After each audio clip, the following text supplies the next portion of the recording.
Hey, we have bodies, but I need to know if you can actually hear me, Beth. Can you hear me? Yes, I can hear you. Awesome. I can hear you too. You know what I didn't do though is I didn't mute my YouTube stream. So because of that, it's probably going to be coming through ridiculously um feedbacky. Folks, if you can hear us, I would love it if you put that in the chat. That would be great. Hold on one sec. Let me see if I can get that. Yep, there we go. Just make sure we don't have feedback there. Good, good, good. We're going to put this here. Awesome. And this is being live streamed. We're all set. So, hey, welcome everybody to the Guard of English Coach Hall Wright's first review live stream of the season. Tonight, we are going to cover tips and strategies for multiple choice and for dealing with synthesis. A couple things to know. First of all, if you're putting stuff in the chat, I want to encourage you to put your teacher's name and the state where your teacher is from. If you want to give us a shout out to your school, that would be awesome too. We'll try to catch some names in there and shout those out. But if there are any of those special teachers out there, like Ms. Dar or anybody like that, we want to make sure that we shout those people out and let them know that they are indeed special to both Beth's heart and my heart. Before I introduce myself, though, Beth, why don't you introduce yourself, tell people about you, what you can offer, and then I'll introduce myself and we'll get this show on the road. All right, awesome. Well, hey everybody, my name is Beth Hall. I go by Coach Hall Wrights on social media, so here on YouTube and also Instagram and TikTok. And I am an AP Lang teacher from Arkansas.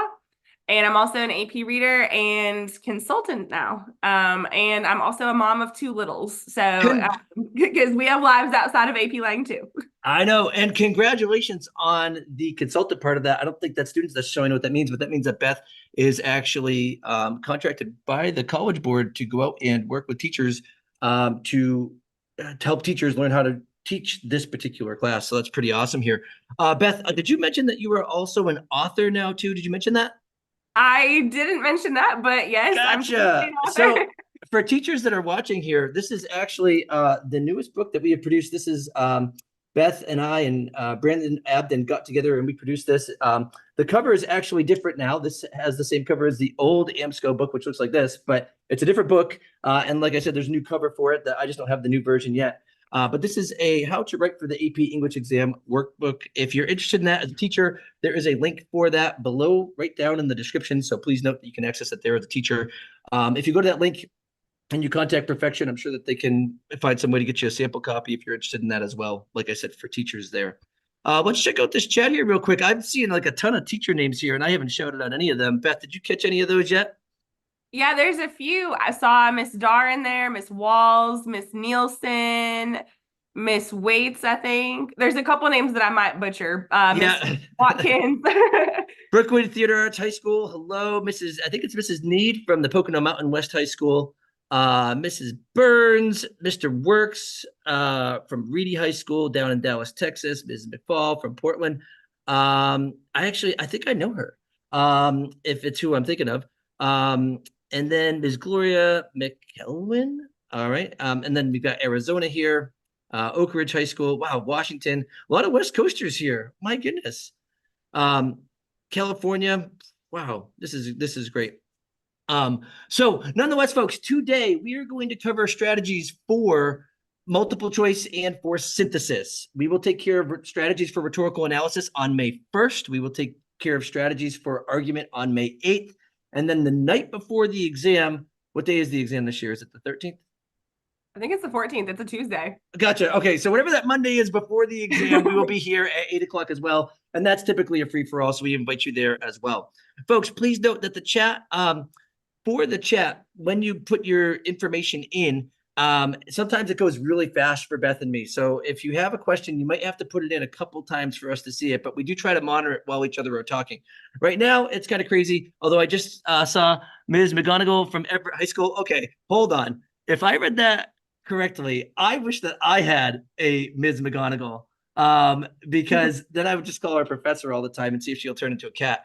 Nonetheless, um, that's totally awesome. Mrs. Gordon from Hazel Park High School, Mrs. Watkins. Just know all you teachers that we're saying names of, you are indeed loved by your students. Okay, so a couple things.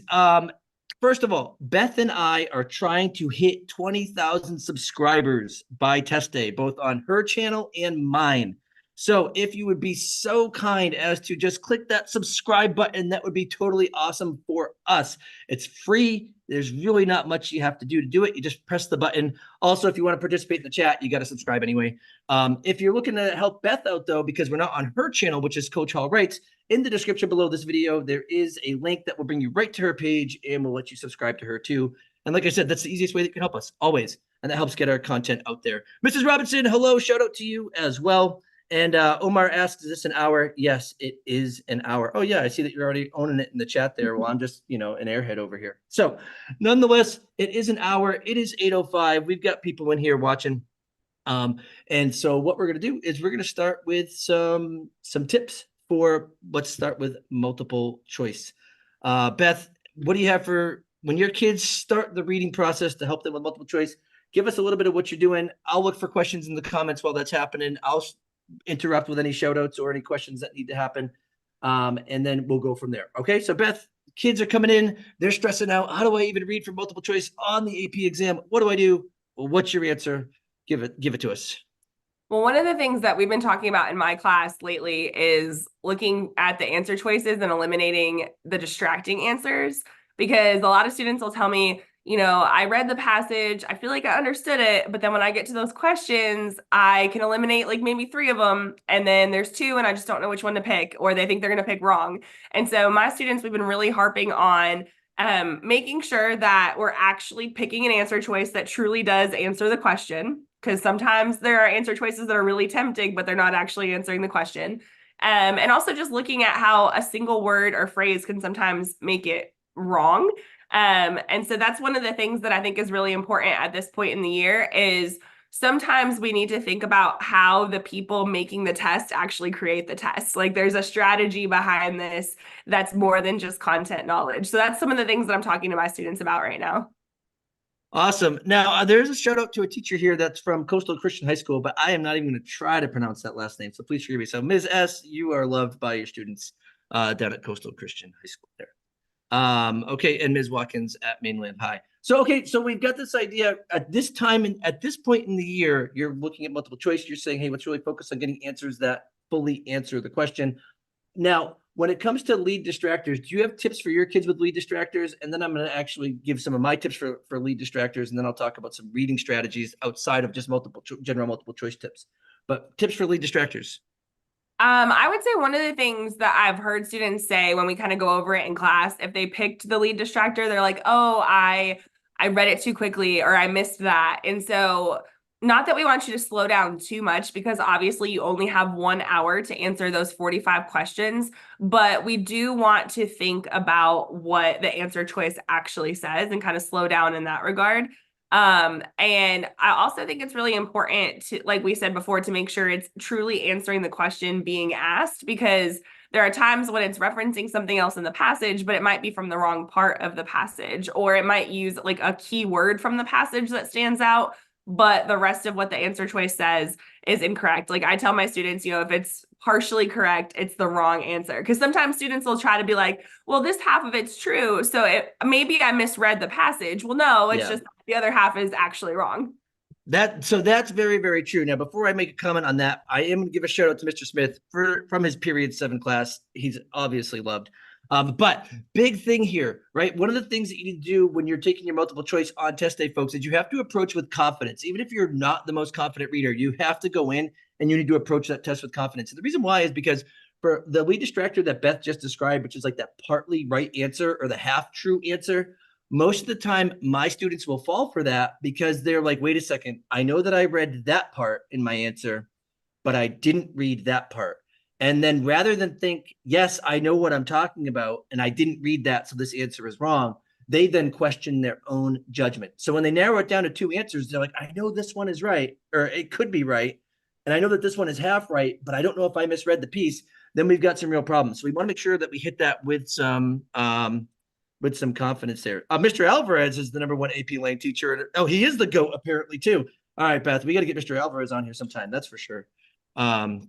So Nonetheless, but anyway, so that half right answer, folks, this is the best advice I can give you is on test day, you need to approach with confidence. If you can narrow it down to two answers and one of the answers is half right, but you start questioning whether or not you comprehended correctly, go with the answer that you think is the part that you're like, I actually think that one is definitely true. This one is partially true, but I might have miscomprehended. Go with the one that you think is mostly true. And just if you miscomprehended, life goes on. Awesome. Beth, anything else about that you want to tell us about multiple choice? Real quick about the answers and whatnot, or the lead distractors, and I'll add a couple points.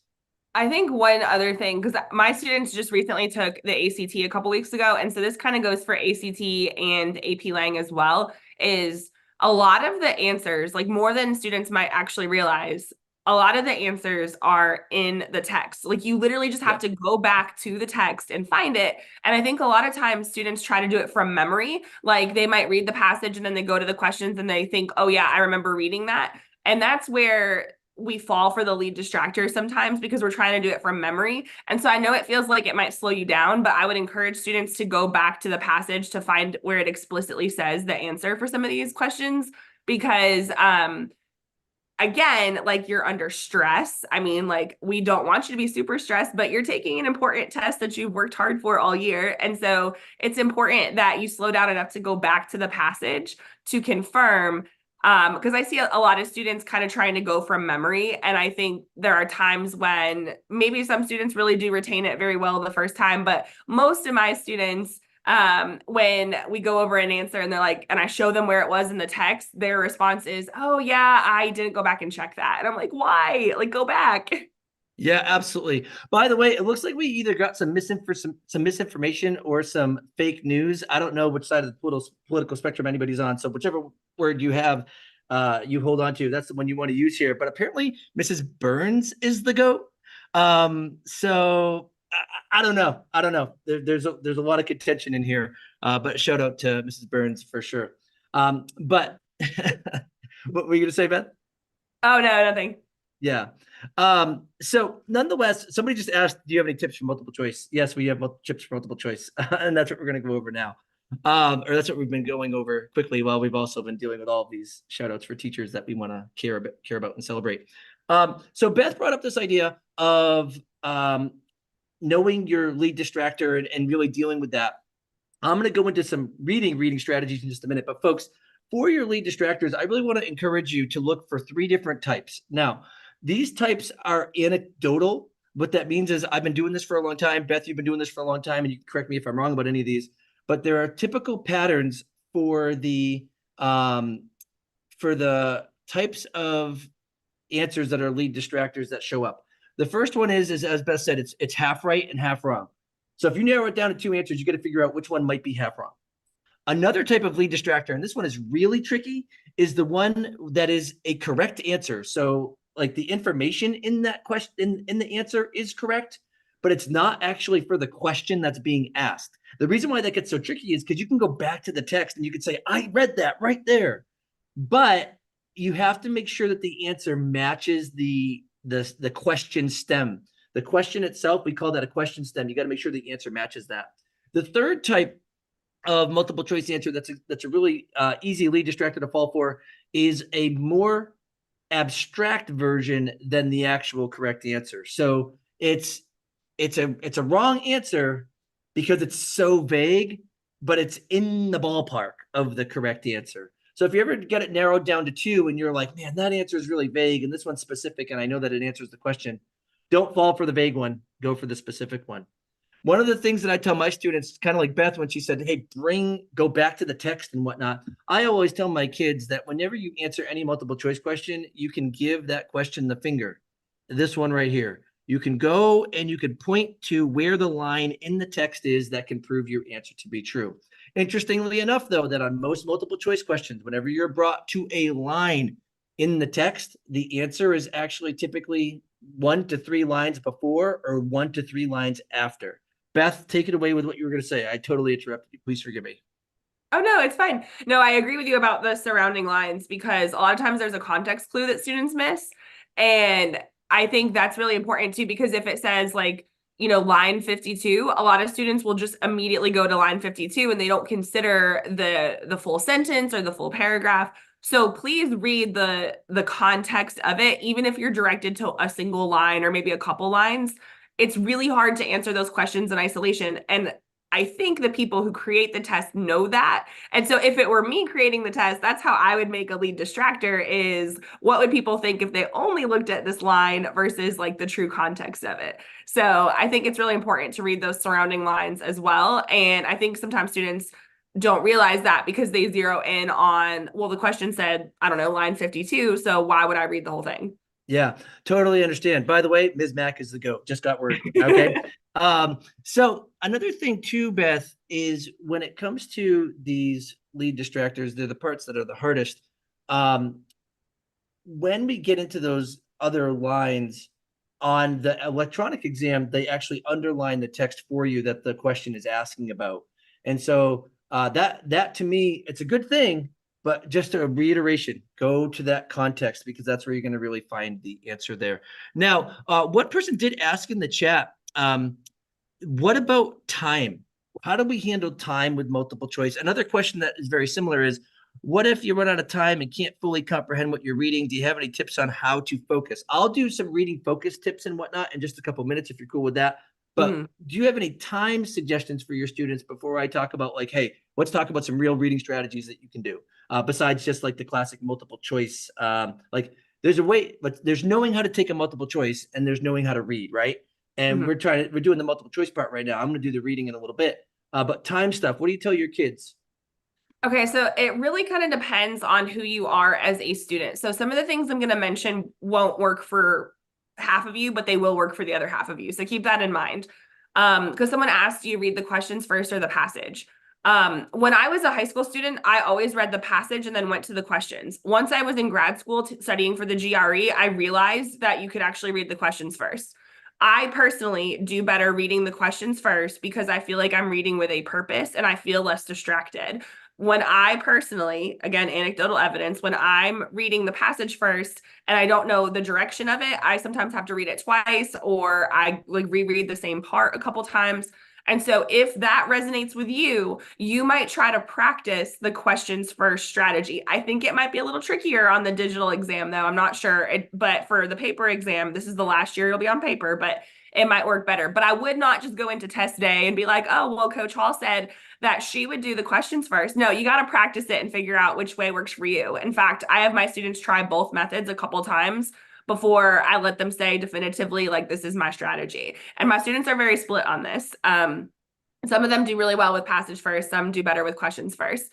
The other thing that if you're asking about pacing, one thing I would encourage you to think about, and this is really not the mindset I had as a student, but it's the mindset I have as a teacher now, is this is it's a test. It's kind of like a game, and your job is to get as many points as possible. So there's some things that we want to consider. We've talked about process of elimination, right? Narrowing the field to hopefully increase our chances. We don't want to leave any questions blank because remember, there are 45 questions and it's worth 45% of your composite. So you get 1 point for each right answer. So even if it's a complete guess, you're at very least getting a 1 in 5 chance, right? Because it goes A through E. So we want to answer each question. And some of my students who really struggle with pacing, like they get really nervous with the reading part, my advice to them is if you're accurate with the writing questions, start there and try to earn as many points as possible. Because what I noticed with some of my students who maybe had a larger discrepancy between their reading multiple choice and their writing multiple choice is that they were very accurate with the writing multiple choice, but they were running out of time. And so when we had them start there and then go to the reading ones, it actually kind of increased their score. So we want to try to think about what are my individual strengths as a student and how can I use that to my advantage? Because it's going to be different for everybody, but you got to make sure you answer each question. And for pacing, remember that the hardest question on the test is worth the exact same amount as the easiest question on the test. So we don't want to get stuck. For sure. Yes, like we don't want to get stuck on these Preach really hard truth, questions. woo woo, the whole everything on that one. Yeah. So yeah, that's kind of my like immediate advice, I guess, for pacing is kind of find the strategy that works for you because in high school was the type of student who had to start at question one. Like I thought I was supposed to. Like I didn't think you could take the test out of order.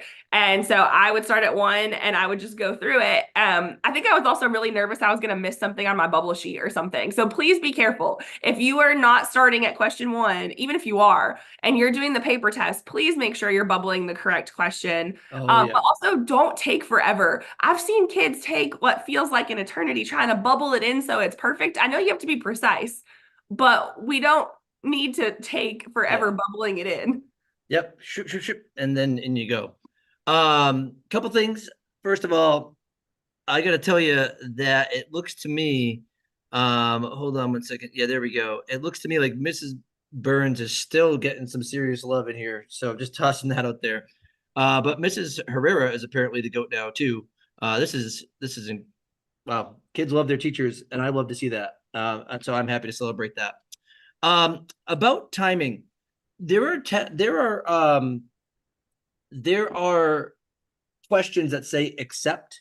There are typically between like 3 to 5 of them on the exam. I tell my kids to skip the accept questions and then just go back to them at the end. Folks, if you run out of time on your multiple choice, when you see that there's like a minute left, bubble in everything, please. There's no guessing penalty. So please know that. Okay. Another thing that you really need to consider doing to do multiple choice more quickly is to actually practice. There are a couple ways that you can do that. Number one, you can ask your teachers to open up more multiple choice practice on in AP Classroom. My students asked me to do that, so I opened tons of multiple choice passages in AP Classroom just so that they could practice with that.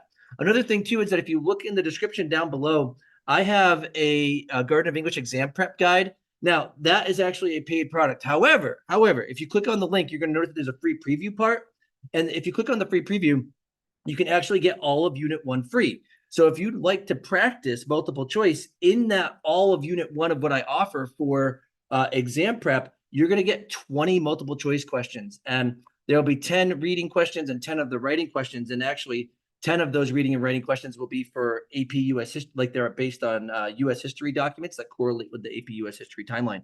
But the more practice that you have with multiple choice, the better, especially now that we're getting kind of into cram time. But what I'd like, oh, also, there's a shout out to Mrs. Majeski here. That last name is Majestic. I think the only better last name for a teacher would be Savage. That's all, right? I wish that my name were like Mr. Savage. But other than that, I mean, that is an awesome last name. So anyway, oh, and apparently Ms. Matson is the absolute GOAT from Brighton High School in Utah. Okay. Now, as we go back to multiple choice stuff, though, I want to talk about this idea of time. Somebody else asked the question, Beth, that said, how do I stay engaged with the reading? Especially when it's boring. Yeah, like the boring readings that are kind of on there. And the truth is, folks, life is not entertainment. Okay. I love life. Life is good. I like to go out and have tons of fun, but sometimes we have to just buckle down and deal with the things that are quote unquote boring or not interesting for us. And that's most likely what's going to show up on your AP exam. So just a heads up on that, right? But I want to give you some tips for how to read well that will help you get engaged with your reading. Because if you have a reading plan going into your reading, it's going to make things easier for you. Okay. So I'm going to give you right now only 2 tips, although I typically have a bunch. I'm going to give you 2 sets of tips that you might want to actually write down. The first thing that you want to do to stay engaged with the reading, even if you have no care for the topic, is as you read, and this is a reading strategy that's going to also help you with the multiple choice questions, but you got to practice this. You can't do this, you can't start the night before. We've got a few weeks left till the AP exam. You start practicing tomorrow. What you do is when you read your piece, you want to actively read, even if you don't care about the content, for what you think might be shifts in the text. So you're trying to comprehend your best, and you might struggle, and that's okay. But if you think that something shifts for any reason, there's a contrast or there's some sort of subtle, like, I feel like the topic might have changed, or I feel like this might have gone from a description to an example.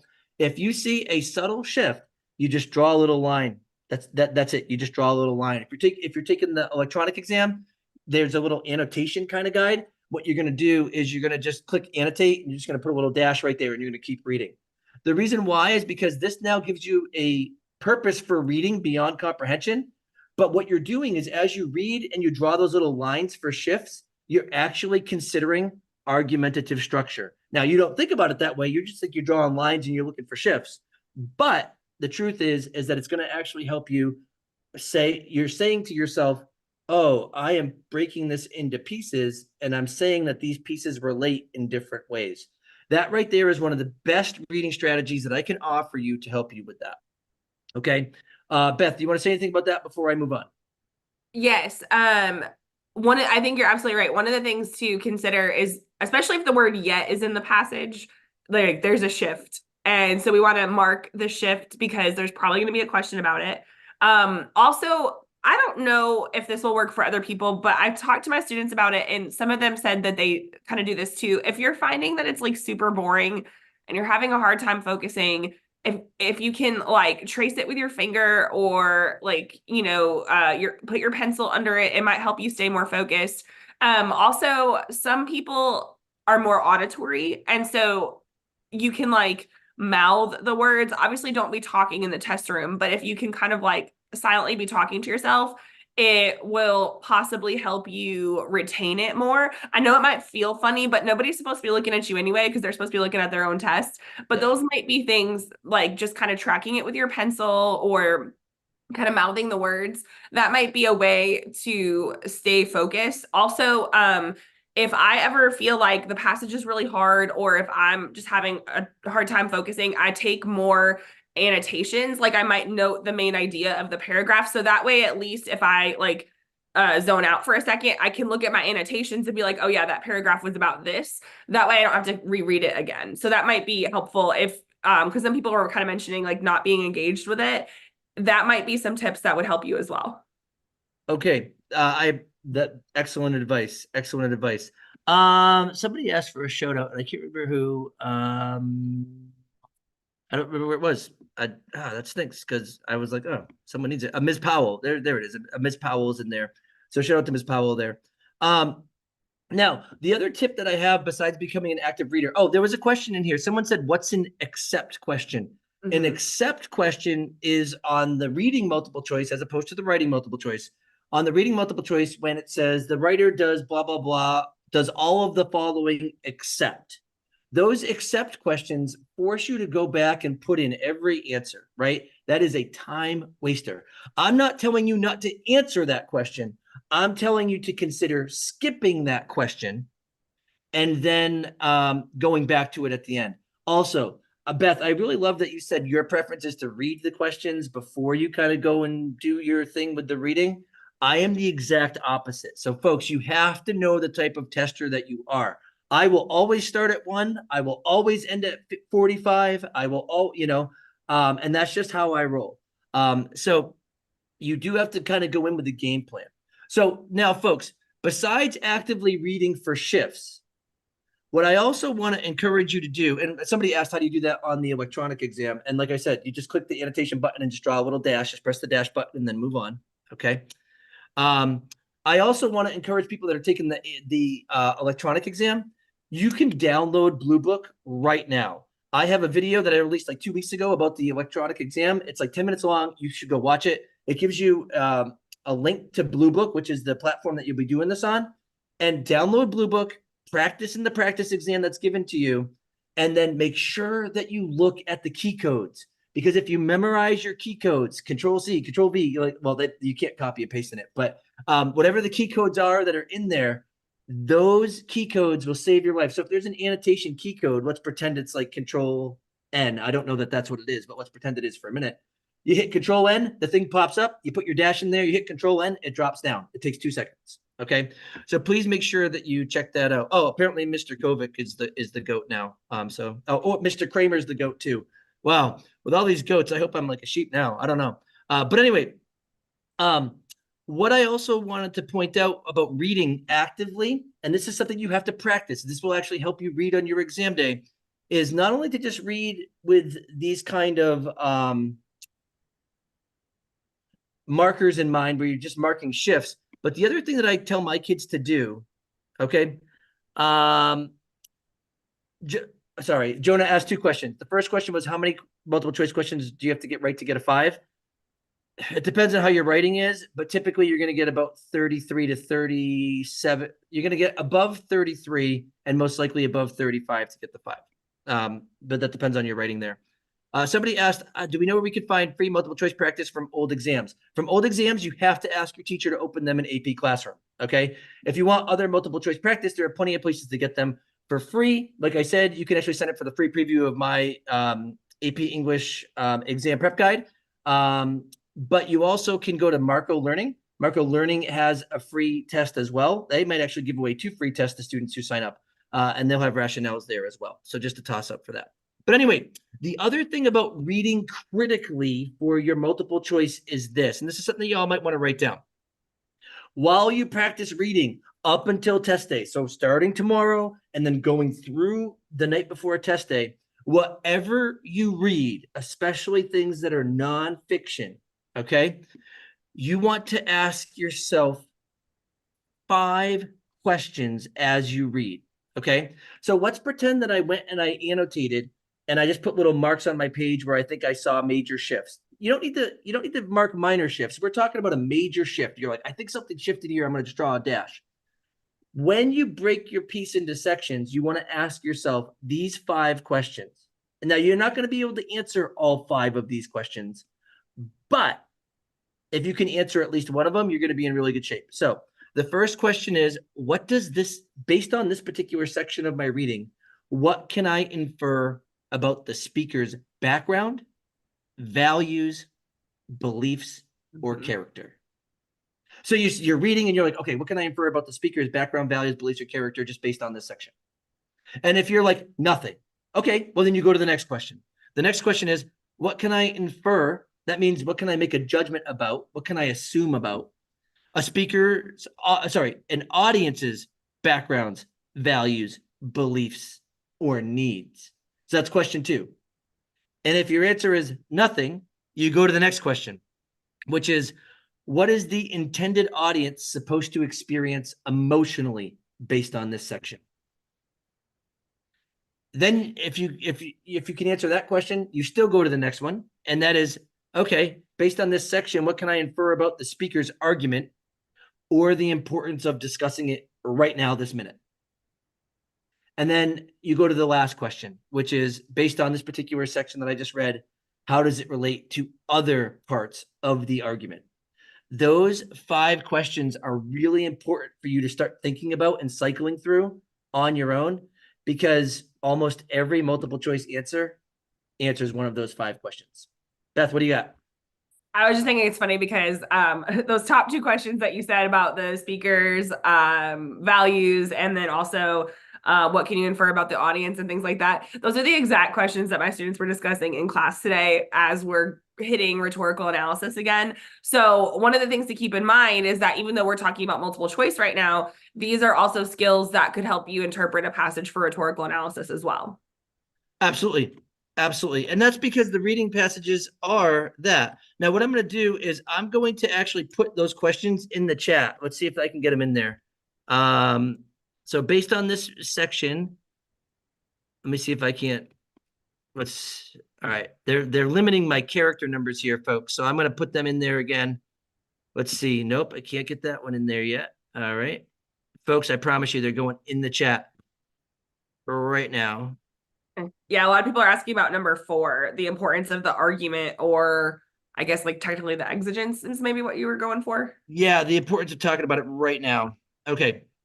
So I think I got those in there. If for some reason I did not get them all in there, by the way, folks, remember, this is recorded, so it stays on the Garden of English YouTube channel, like in perpetuity. So you can access that there. But those questions, you want to start thinking about those questions right now. And the sooner you can think about those, the better as you read. So now when I read anything, those questions just run through my mind at all times. And it's very seldom that because of that, I can't answer a multiple choice question. Okay. For that case. Okay. The question was, are these also questions for the read through of a rhetorical note? Yeah, absolutely. Right. And the reason why is those 5 questions that I just answered, the answer to every one of those questions is the rhetorical effect. So when you're reading if you can answer that question. If, oh, so-and-so seems to value human dignity. Good.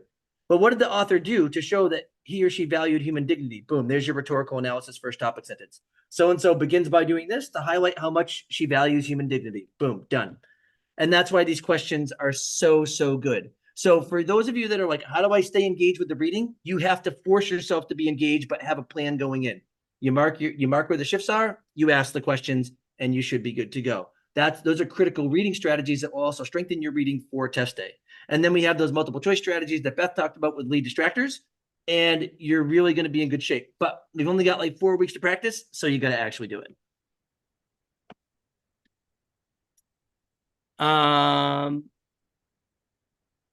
We haven't really spoken about the writing MCQ, but I know we also want to talk about synthesis. So good.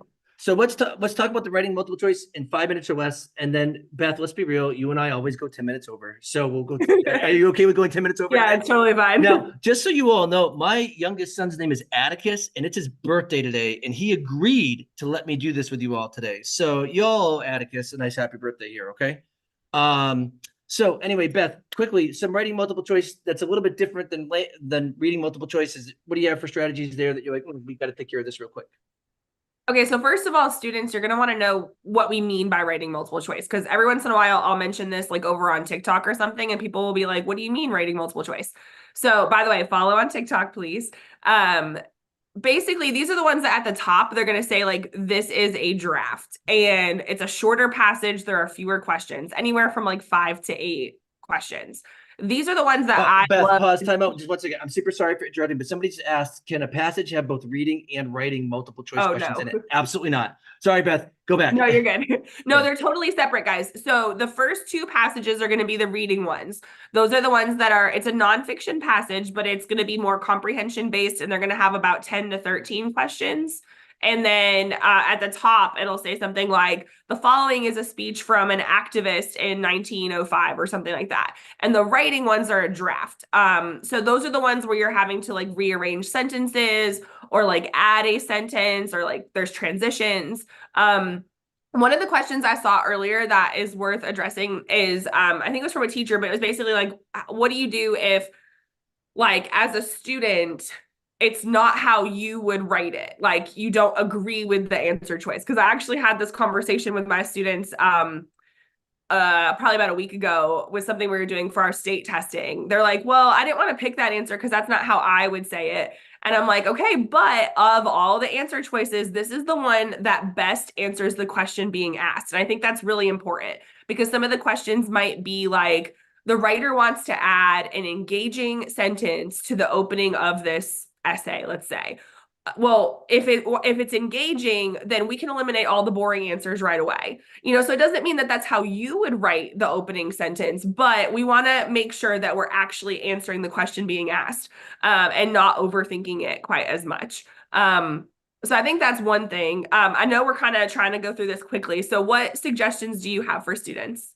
The big thing about writing for preparing for the writing questions is to really take revision seriously.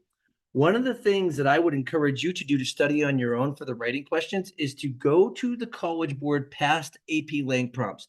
You could just do a quick Google search. Oh, by the way, Atticus is the GOAT apparently now. But anyway, you could actually do a quick Google search, type in past AP Lang prompts, and it'll bring up the past AP Lang prompts from 1999 to like 2023. When those come up, they will also give you student samples of answers. I encourage you to look at the middle scoring answer and the high scoring answer. And I encourage you to try to look at that middle one and say, all right, this is where this writer was less specific. This is where this writer did not do what the high one did. And then try to fix it yourself. You don't have to do it for the whole essay, but take one paragraph in the essay and say, oh my gosh, the better essay had a very clear topic sentence. This one doesn't. Okay, well, it's a mid-scoring paper, so it's still going to be okay. Can you fix that particular topic sentence in that paragraph that you know probably isn't very good? Or if you're like, the thesis on the middle scoring one is lousy, I could word it 10 times better. Well, then practice revising that. Practicing revision is the way to really make sure that you could do it well, and that will make doing it on the actual AP exam with the writing questions a lot easier. In my classroom, what I do with my students is I give them scored College Board papers, but I circle the parts that I want them to revise. And so, teachers, if you're watching, print out 130 from the College Board site, and then circle the parts you want them to revise, and give kids like little commands. Fix the topic sentence here to more accurately do this. Add the word because to make better commentary. Create a better web at the beginning to engage the audience. Clarify what the writer means in this case, and that will really, really help. Okay. Ms. Matson apparently is the absolute goat of AP Lang. Beth, I'm surprised because no one has said that you or I are the goats of AP Lang. And I'll tell you what, my students would never say that. They'd be like, Freitas is trash. I hate that guy. So anyway, good. It's 8:40, Beth. Folks, if anybody has somebody asked about the rhetorical analysis essay. The rhetorical analysis essay we're doing May 1st, but I can answer this question super quick. No, you could definitely say the choices in the rhetorical analysis essay. In fact, you should. Okay. So Ms. Ulray works really hard for her students. They recognize it. Ms. Ulray, awesome to be your student, apparently. I wish I were your student. Now we know. Okay. So Beth, let's talk about synthesis here. Okay. Folks, we will talk about sophistication, but we will spend very little time with it. We will do it, but we are not doing it until at minimum 8:57. Okay. So you might get 3 minutes out of us because the major points are not in sophistication. Okay. So Beth, tell me about synthesis here. What are some things that we should really know? Okay, so first of all, synthesis is going to be the essay that you'll see first on the exam. Technically, you can answer the essays in any order, but it's the one with the sources.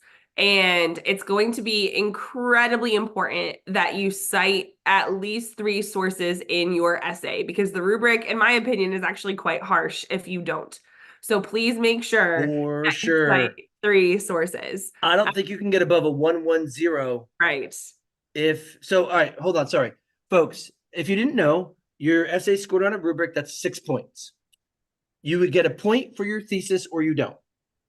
You get up to 4 points for evidence and commentary. And then you get a point for sophistication or you don't, and most likely you will not. Okay. So what Beth was just talking about was if you don't cite all 3 sources of the 4 possible points, which are the most points you can get on your essay, if you don't cite 3 sources, the highest you could score is 1 point out of that. So you could write the best essay ever and you would get a 110 because you didn't cite at least 3 sources. Yes. And speaking of citing, so I know I have at least 1 or 2 videos on this. I think you might even have a citations video. So if you have questions that maybe we don't get to tonight, please remember that we do have playlists on our channel and we have tons of videos. But one of the things I wanted to say about citations is that you want to try to get out of the habit of saying like, according to source B. I don't have very many writing pet peeves, but that's one of them that I tell my students. I don't want you to call it source B when you're actually like introducing the source. I would prefer that my students say something like, according to a 2017 study from the Pew Research Center, or whatever the original source's credentials are, because those are going to be in the box towards the top. You want to actually look at that info because it tells you what the source is. Yeah, and the credentials for it. But Beth, that actually brings me up to a question that I think came from a teacher. So I want to make sure we address it because Yes. it's tied right to this. How do we get kids to more effectively write about the graph or the cartoon, or whatever is presented, without just saying the graph says or the cartoon says?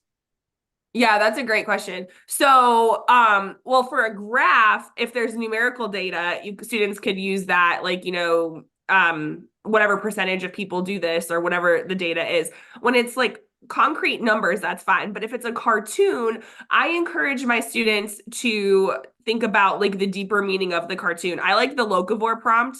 And if you're not familiar with that, there's a cartoon or a comic strip, and it has like, I think it's like a penguin and like a snow hare or something, it's like a rabbit, I tell them you're not allowed to use the word penguin or rabbit or bunny or whatever it is. Like you have to tell me the deeper meaning of the cartoon and what it represents. Like what did the person who made this cartoon want to say about locavorism? Yeah. Don't actually tell me about the penguin. And so that can be really helpful for those visual texts because I think that's one of the things that students encounter is you're going to have what is it like at least one quantitative visual text, but like maybe two total visual text. Is that right? Yeah, there will always be, yes. So they could both be quantitative, which just means based on numbers, so charts or graphs, or one of them might be an actual like picture visual or a comic strip or something like that. But one of them will always be numbers based, but a lot of times they kind of do two that are Right. numbers based. Yeah.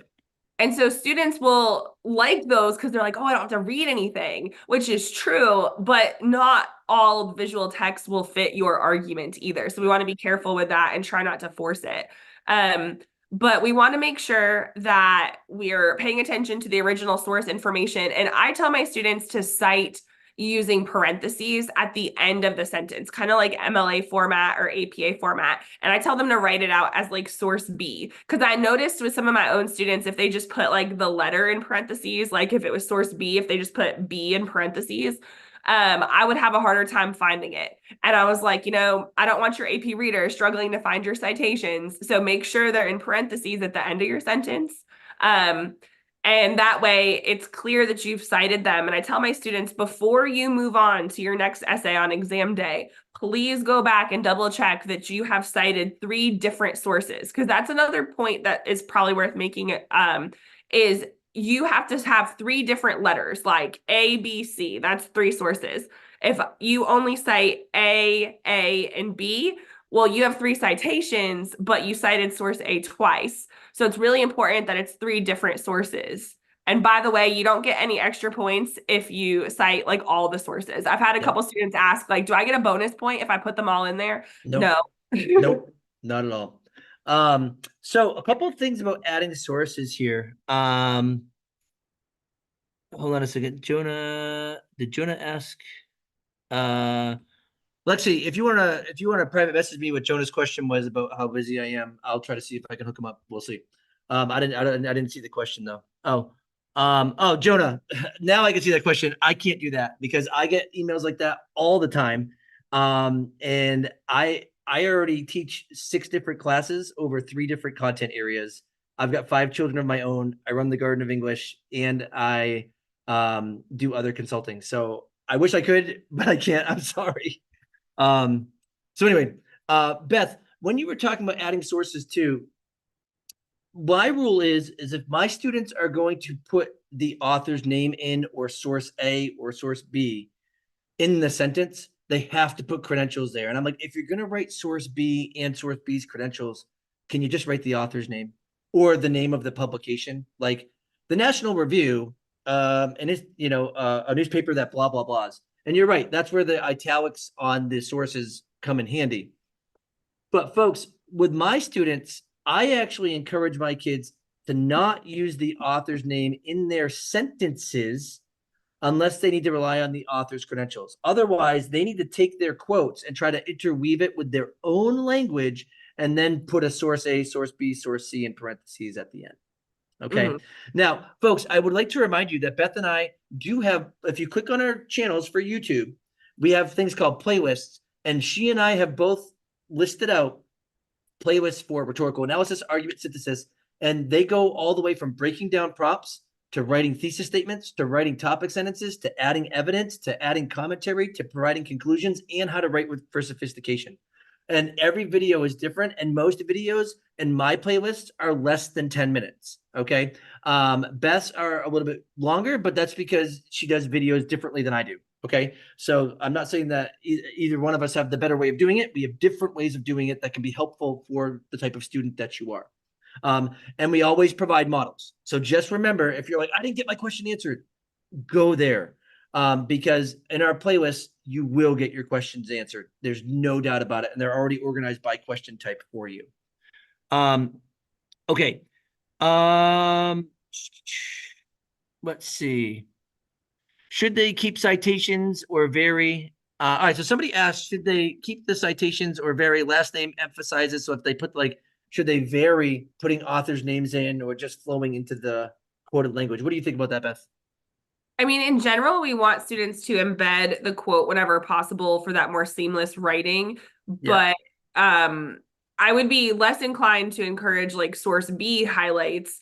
I would be more inclined to encourage like the author highlights if there's a reason to emphasize the author's name. But most of the time, I just want my students to find shorter quotes that they can embed into a sentence of their own because we don't want these like freestanding quotes in essays either. It's quite jarring for a reader. We want to make sure that I call it the ICE method. I did not invent that acronym, but it stands for introduce, cite, and explain. We Yeah. need some kind of introduction. You can't just drop a quote in your essay. Well, and Yeah. I'm going to interrupt you just here real quick, folks. I want you to pretend that your synthesis essay is like bringing your best friend to a party that your best friend was not invited to, but needs to be there. So your best friend is the coolest person on the entire planet ever. If you just bring that person in and just let him speak for himself, even though he was never invited, that's going to cause some problems. It's not your party to invite him to, and yet you're like, he's coming anyway, right? So what you need to do is you need to bring your friend in. You gotta introduce why he's there, even though he was not invited in the first place. Let him speak a little bit, but not too much because he's actually way cooler than you. And if he talks too much, you're not the one who looks awesome. So you got to cut him off, but then you got to tell people where he's from. So he looks kind of exotic. So that makes you look even more cool. But then you need to talk more after. Okay. That's a synthesis essay. It's inviting your friend to the party. Okay. Um, but one question that came up here, Beth, was what about how do you get kids to better explain the commentary in the reasoning and synthesis? Oh, that's a good question because a lot of times, especially for those essays that are maybe in the 120 range, one of the things that we see is students are kind of summarizing the evidence that they've just quoted. So they're really just telling us the same info twice as opposed to adding new information to it. So, and this is kind of like a general commentary tip, but I know Tim and I talk about this in our videos. Use the word because that's going to get you to the why. So whatever quote you just chose, presumably you chose that evidence for a reason. And it can be paraphrased evidence too. It doesn't have to be a quote, but whatever your evidence is, presumably you chose it for a reason. So we need to know why that matters. So ask yourself why or so what. So the word because can be helpful. And then also, if you're struggling with commentary, think about the word shows, but try to use a stronger verb like demonstrates, emphasizes, underscores is a good one because sometimes they put that on the multiple choice and it means emphasizes, highlights, illustrates. There are several, but those can be the Yeah. commentary as well. We just want to make sure that we're not summarizing what the evidence says. Like you don't want to be the person that just comes through and says what somebody else just said. We want that new information. So really ask yourself, why did I choose this quote? What does it show? And kind of go from there and really think about like big picture, why does this matter? I'm going to answer a thesis question right now if you're okay with that, Beth. Are you okay with that? Yeah. Okay. Somebody just asked for a thesis statement. If we enlisted the counter argument, I love that. I'm enlisting the counter argument. I'm not projecting it. I'm enlisting it. And please note, JWL, I'm not mocking you. Like I think that's a really interesting way of kind of approaching that. I'm making the choice to enlist the counter argument. Um, do I have to address it? And would that increase the complexity or mess up everything? Okay. This is a really, really nuanced question. Okay. I tell my students, first of all, you need to think about your writing and what you're trying to communicate. Putting a counter argument in a thesis can be used for one of two ways. One, it can project that you want to address the counter argument, or it can address the fact that you know that there's another discussion going on, but you want to focus on yours. Okay. So I could say in my argument, if I, or my, like, let's say I was writing a synthesis paper about Coach Hall writes and Garden of English, I could say, although I hate the Garden of English, Coach Hall writes is pretty awesome. Now, I can say my paper should start with why I hate the Garden of English, and then I should move into why Coach Hall writes is pretty awesome. Or I could say I wanted to just recognize that I hated Garden of English, but I really wanted to write my paper to just really push this idea that Coach Hall writes is awesome. You have your choice. What this is called the counter argument or the partition. You use it to either say, I'm going to set up a counter argument and I'm going to write about it, or I'm going to use that kind of alternative language to just say, I want to partition from what is out there to focus on my argument. It's your choice. It's your choice. If you properly concede or properly include a counter argument, that can help add to your complexity, but you don't have to. Now, if your teacher says you have to, make your teacher happy, okay? But I tell my students, I would rather them just hit me with the argument that they have for their synthesis and argument prompts, and then just argue that in full, because they can still get the sophistication point, even if they don't talk about the complexities or tensions between the sources, because they'll have things that are just written so fluidly. I teach a lot of advanced punctuation. I teach a lot of advanced sentence structures.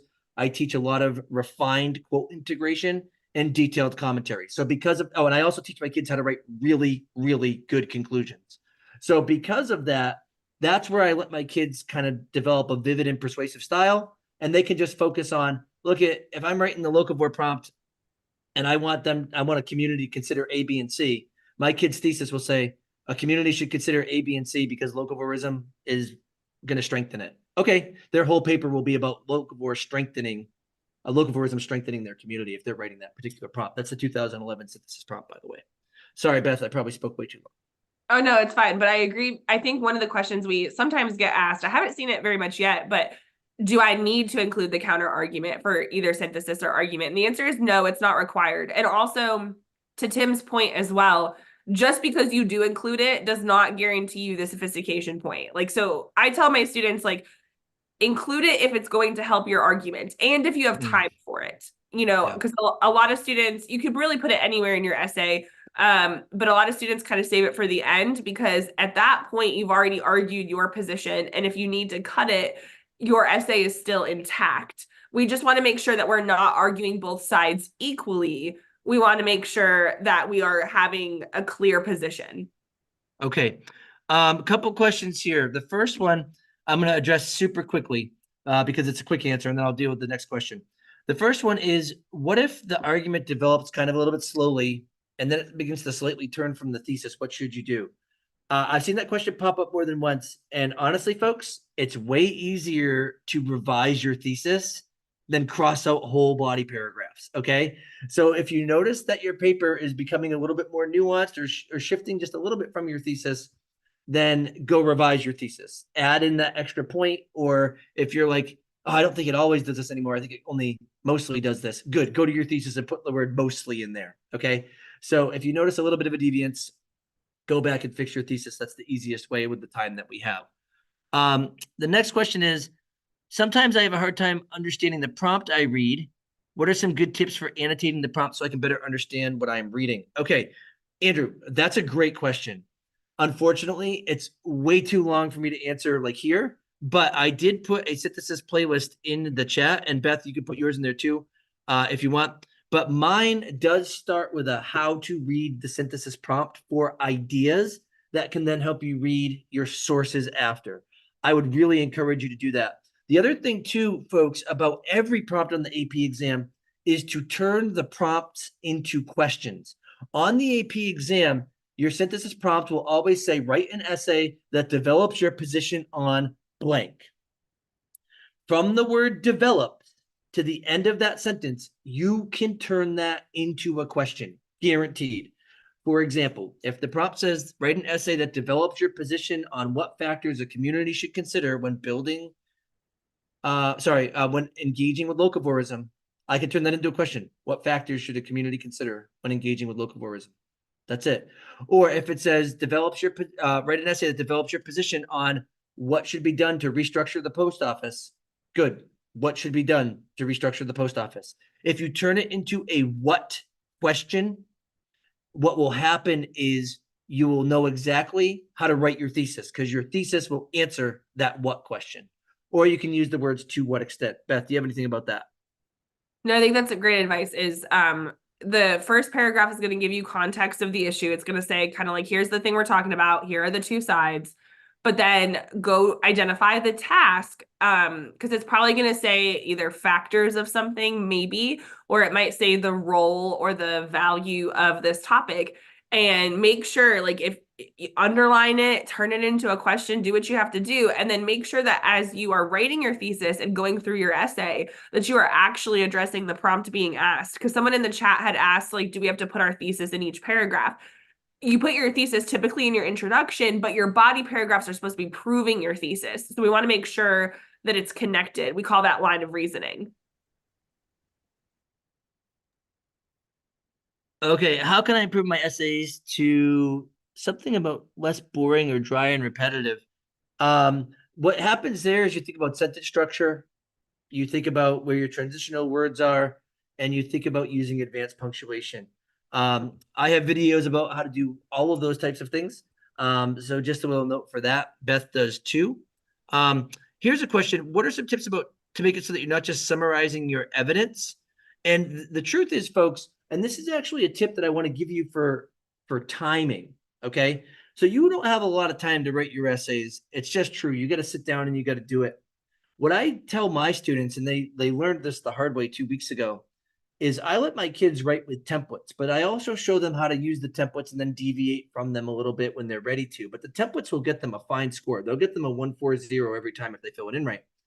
But I tell my students, if you know what goes into each part of an essay, a thesis, topic sentences for a paragraph, followed by evidence, followed by commentary, if they know the patterns and they just fill the information in, whether it's boring or repetitive or not on AP exam day, if it does the job, it's going to get a 140. I do teach my kids variation, but I tell them you can fall back on the template. But if you don't know what each one of those parts is supposed to do, then you can't just automatically go into your pattern. So I have students that know, create a what question or a to what extent question from the prompt. Answer that in my thesis. In every topic sentence, have an ordering word. That means like some sort of chronology. So an ordering word, have a quick reference to the example that's about to follow, and a reference to the argument in the thesis. They follow it by an example, and then their commentary for my students, the first sentence of commentary always has to have the word because in it. That's going to get the kids away from summary right away. The second sentence always has to start with the word consequently. The third sentence can start with either therefore, furthermore, or thus. And it has to have the phrase due to the fact that in it. My kids know that's the pattern. And if they can fall back on that, boom, boom, boom, boom, boom, they can fill in everything that way. And then what they realize is when that gets too repetitive for them, they start using synonyms, or they'll put the due to the fact that in the first sentence of commentary and the because down the bottom. That doesn't bother me at all. And if any of you want to see any of those commentary templates, I'll put the synthesis playlist right back in here. You can go to the commentary video there and check that out. And like I said, Beth Hall has tons of those too. All right, Beth, what do you got? I'm looking through the chat. There's a Because couple. we still have to talk about sophistication. So if you're like, Yeah, that's true. if we've covered everything, we can move there too. I think, as far as I can tell, everything has been answered. Ooh, Flash Drive just asked the question, folks. Now, if your teacher tells you different, you obey your teacher. But let me make this very clear. As a reader, your thesis can function as your intro paragraph. I don't have my kids write intro paragraphs on exam day. I teach them how to write intro paragraphs, but on exam day, their first paragraph is one sentence long and it's just their thesis. Okay. If you're going to spend tons of time on a paragraph that's not a thesis or evidence and commentary, which is what you're going to get most of your points from. So if you're going to spend tons of time on your body paragraphs or not your thesis, we make an awesome conclusion. Leave me with something there where I'm like, oh, this kid totally gets it. That's really, really moving for the sophistication point. But you're not always going to do it. Just having a conclusion doesn't get you a sophistication point. Let me make that very clear. But it can help if it's really good. Yeah, and it looks like we've got a question about, does a counter argument address an opposite view and disprove it, or does it contradict? Okay. So basically, yeah, you don't want to contradict yourself, but the counter argument is addressing kind of like, okay, other people might say this, and so you acknowledge the opposite side and then you refute it. And there's different ways to do it. There's a concession and a refutation, which in my opinion is a little bit nicer, a little bit softer. And then there's a counterclaim and rebuttal. And so, yes, you want to be thinking about, okay, what might other people say, but then how can I prove them wrong? in doing so, that's advancing your position. If you're And curious about that, I do have a counter argument video, and I think Tim, you're working on one. Is that yeah, right? my next video is going to be a how to concede video with a student of mine, with a former student paper that she let me have access to. Also, we got to get a shout out to Mr. Alden here. And so we'll toss that there. Now, Beth, let's actually talk a little bit about sophistication here with the last few minutes that we've got going on. I need to pull up the rubric for that though, just so I can so I can make sure I get the language correct. Mhm. Um, AP Lane rubrics. Okay, so the sophistication point. Now, folks, once again, honestly, if you're fretting about the sophistication point and you're not consistently scoring above a 3 or above in your class, you really don't need to be thinking about the sophistication point. We want to get the points that will get us the most on exam day. Okay. So I think that a lot of times kids obsess over the sophistication point where it's like, no, no, no. I want you to obsess over the evidence and commentary points. Like that's what I want you to obsess over. And sophistication will come. But anyway, the first way to deal with the sophistication, and the reason why this is so fresh in my mind, folks, is just because, like I said, Beth and I recently produced a How to Write for the AP exam book with Brandon Abden, and I drew the synthesis straw for that book. Okay, so I had to write the lessons in here for sophistication. The first one is about crafting a nuanced argument by consistently identifying and exploring tensions and complexities across the sources. What that means here is that as I'm crafting my essay, I might have a topic sentence that says, although so and so argues this, this is blah, blah, blah is the case. And that rest of that paragraph explores how what I think is the case is the better option. It starts to kind of show these things, these kind of nuanced complexities between them. In the book that we wrote, the way that I did this was when I put some evidence in my body paragraph, I provided a little commentary as to the limitation of some evidence. A couple of years ago, there was a library prompt, and the one source that was like anti-library was also a tech magazine. And so I remember reading a paper, and this kid put a quote in from the tech magazine that dissed the libraries, and then the person wrote, but this makes sense because the tech magazine doesn't care about the library anyway. It just wants the internet to be the be all and end all. Little comments like that help explore that kind of nuance and complexity between the sources and about the sources. Okay. Another way to get the sophistication point is by putting the argument in a broader context. A lot of times, the way this is done is in a well-developed conclusion, and a lot of times kids will have a well-developed intro too for this part. But what this shows is it shows that what you're saying with this is you're saying here's why we're talking about this right now. A few years ago, there was a windmill prompts synthesis, and that particular year, that's a hot button issue right now, right? When we talk about sustainability and climate change and things like that. So when a student could really position his or her argument for the here and the now, that's going to be sophisticated. Another one is making effective rhetorical choices that strengthen the force and impacts of a student's argument. What that means is you as a writer, purposefully put every word on the page for a reason. You're like, I want to contrast something right here, and I know it, and I'm going to put the word however here to show that. So this is all of the sophistication is being incredibly extra thoughtful about what you're talking about. Particularly the one about situating it in the broader context. Those of you that are history buffs, if you can kind of correlate the discussion of the synthesis paper to something going on that you know in history, that's a nice way to kind of do that. But the easiest way to get the sophistication, honestly, in my mind, and it's not actually easy, sophistication is not easy, but the most approachable way, I should say, for students and teachers is the part that says employing a style that is vivid and persuasive. Because I think this is very teachable.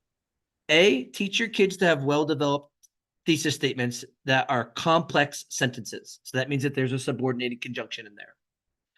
Topic sentences should have always 3 parts. They should have transitional language, a reference to the example to come, and a connection to the argument itself. Commentary should always be well-developed with a lot of cause and effect language, which is typically subordinated conjunction, so you've got complex sentences. but I also really teach my kids to use non-essentials and advanced punctuation correctly. We try it all the time. So my kids can use colons correctly, semicolons correctly, dashes correctly, and they don't overdo it. They add just enough spice. Okay. We don't want to put on too much makeup because then, well, never mind. But nonetheless, okay, we don't want to put on too much cologne because then people are choking next to us. But we put on a little bit of musk and we're like, oh, hey, that's awfully manly or something like that. So nonetheless, the vivid and persuasive style is the part that you can do because you can teach sentence variation, sentence parts, and advanced punctuation. And I also tie that with my kids to writing really strong conclusions. Beth, what do you got? Yeah, I think that's really important. And it's something that you can practice. And if you haven't practiced it yet, you can practice it now. I have videos on my channel about how to use colons and semicolons and dashes in order to convey meaning. So that's one thing. Something else to consider with the broader context is that because they write these prompts in advance, the sources are going to probably be at least a couple years old. And so one of the things that I encourage my students to think about with the broader context is like, how have we made progress with this issue since this source has been published? Like, for instance, I really like the library prompt. And in that one of the sources talks about bookmobiles. Well, during COVID, when we were in quarantine, our school district actually had a bookmobile, and many of my students are very aware of this. And so they can talk about that. So they would use that source to introduce this concept of bookmobiles, but then they add their own personal observations and commentary about how bookmobiles helped people have access to literature during COVID. And so one of the things to consider is, how is this issue relevant today? Like, why are we talking about this issue? Even if you think it's an issue that doesn't actually seem important, we still want to think about, okay, why is this issue relevant to society? Because a lot of the prompts lately have been about something related to education or the environment. That's not to say that that's always going to be the case. Maybe it'll be something related to business. Who knows? But we want to make sure that we're thinking about, like, why does this issue really matter? Even if it seems like a silly topic, we want to be thinking about, why does this issue matter today? And that's going to help your commentary and possibly that broader context as well. Yeah. There are plenty of examples of the sophisticated writing on the College Board site, but I would actually encourage you all to check out what Beth and I offer for recommendations about sophistication, because I think that we provide really pointed examples of, like, hey, here's how you can add this here. Beth, it is 9:12. Okay. Folks, Beth and I will be back on May 1st. We'll be back live on May 8th, and then we'll be back live the night before the AP exam. But once again, I totally forget what day that is. Hold on one second. I have it in the description down below. May 13th, I think, is the date. Let me just check on that, just so I don't misrepresent it. Yeah, May 13th. So the 1st, the 8th, and the 13th. On the 1st, we're going to really look at rhetorical analysis a lot. We'll probably answer a couple questions that we've already answered today. And then on the 8th, we're going to look at argument a lot, especially about how do we collect argument evidence and whatnot. And then the last night before is just free for all, where we try to take as many questions as we can. I want to give a huge shout out. One thing that I do have to mention, folks, is well, actually, never mind. I'll deal with it next time. I just tease it all. But Ms. Dar has been moderating a lot of this chat for us. And I think it's Griffin Gal is the name here. And I really appreciate you, Alexi. Like, honestly, thank you so much for doing that. We kind of just pushed her. We kind of voluntold her that she had to do that here tonight. So if you all want to just give a huge shout out to Griffin Gal in 1991, that would be really, really respectful, because she killed it. So thank you so much for doing that. And now I guess you're kind of in that role for the rest of your life. So I'm just kidding. I'm just kidding. But I appreciate you all. I'll remember to show Atticus the shout outs here. And Beth, final words here. Well, first of all, thank you everybody for joining us. Shout out to Miss Walls. Sorry if we missed any of y'all's teachers. Miss Halstead too. Yep, of course. Yep. Yeah, like, we're sorry if we missed anybody. We appreciate your teachers recommending this, and we appreciate your support. Like Tim and I have said, we do have playlists on our channel. If you go to YouTube, I'm sure y'all know how to find the playlist. But if you just do a Google search or something, if you're like, oh, what does Garden of English have to say about sophistication? Type in Garden of English sophistication. or Coach Hall writes Sophistication, those videos will pop up because Tim and I have been on YouTube for, I think both of us have been on about 5 years. I think for Yeah. me, it's 5 years this February. Yeah, I think So I'm 4. please don't judge us by our older videos. No, you should look at those old videos. The content's still good, but I was filming them on a laptop in my corner of my room, you know? Yeah, like our styles have changed quite a bit, and that's okay, but it's all part of the process. But we have lots of content for you. Like we've said, we're both on social media. I'm over on TikTok, so please come ask questions over there. If you have questions, we're here to help you. But we also Yeah, know that you have incredibly wonderful teachers who have been teaching you absolutely. this all year. We're just here to reinforce it and to help you all out. So we really appreciate you spending time with us. And then if you're interested in any more dates for upcoming sessions or any of the stuff we've talked about today, please check out the description of this live stream because Tim has linked some stuff for you there as well. Yeah, absolutely. So, folks, we appreciate you. And Beth and I want to give you options. We're not always going to say you have to do it this way. You have good teachers, you have strong teachers that care about you doing well. We're giving you other options, other advice. You can try it on. But the best thing to do is to practice the kind of stuff that we've been talking about here today. And like I said, go watch, and like Beth said, go watch the YouTube videos because we have very specific YouTube videos about each part of the questions that you all asked. I've got an entire YouTube video about lead distractors on multiple choice and what to look out for. So make sure that you consider checking all those things out and leave some comments for us too, by the way, folks, and tell your friends about us, tell them to subscribe to us. We're trying to get the Garden of English in particular is trying to get, well, actually Beth is too. We're trying to get to 20,000 subscribers before exam day. So help us out, please, and tell your friends to help us out. So you all have a great one. And Beth, I hope you have a great one too. All right. Thanks, everybody. Bye.